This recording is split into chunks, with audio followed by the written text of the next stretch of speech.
Hello everyone. My name is Shashini Dilshika Karunathilaka from the University of Kelaniya. Today, I want to talk about something we all see, but rarely understand deeply, the changing behavior of children and teenagers. Angry outbursts, anxiety, stress, digital addiction. These are not just behavioral problems. They are psychological signals.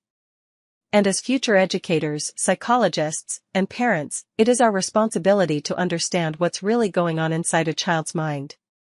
Let's begin with parenting. Every child's mind is like wet cement. Whatever falls on it, leaves a mark. Parenting is not just about feeding, clothing, or disciplining a child. It's about connection, a deep emotional bond.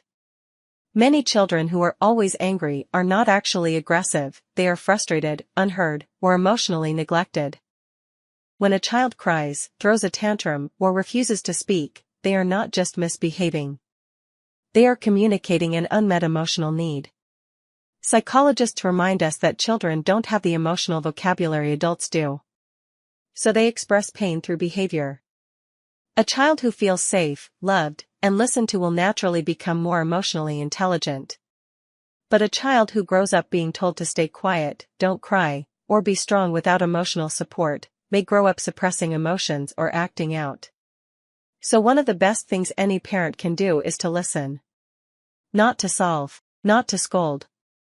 Just to listen. Listening gives a child emotional safety. And that emotional safety becomes the foundation of their future confidence and behavior.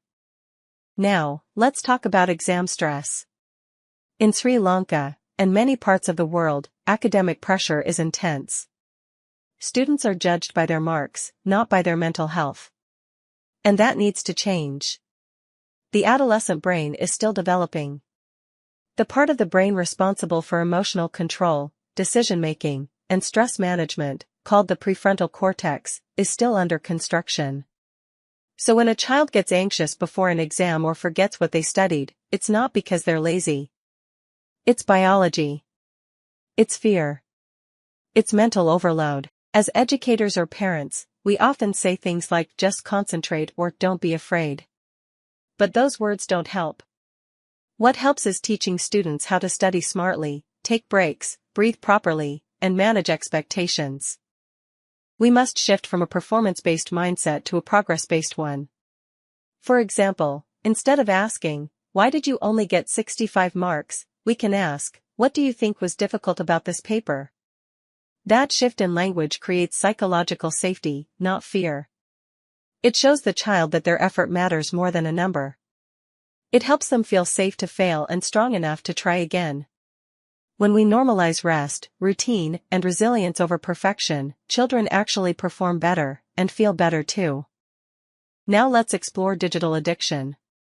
Children today are growing up with screens in their hands before they can even speak. Mobile phones, YouTube, TikTok, and video games are everywhere. These platforms are not innocent entertainment, they are designed to keep children hooked by triggering dopamine, the brain's reward chemical. So when a child uses a screen for hours and then reacts with anger or sadness when it's taken away, it's not just misbehavior. It's withdrawal.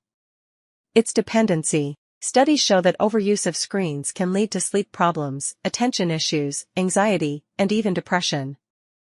But the solution is not banning devices completely. It's about balance. Children learn by watching adults. If parents are on their phones during dinner, children will be too. That's why digital discipline starts at home.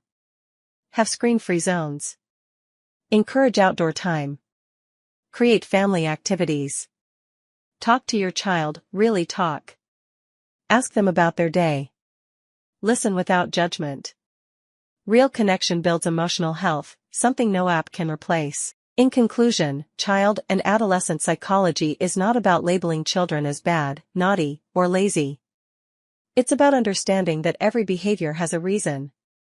Parenting requires empathy, not just discipline. Education needs support, not just scores. And technology needs boundaries, not just rules.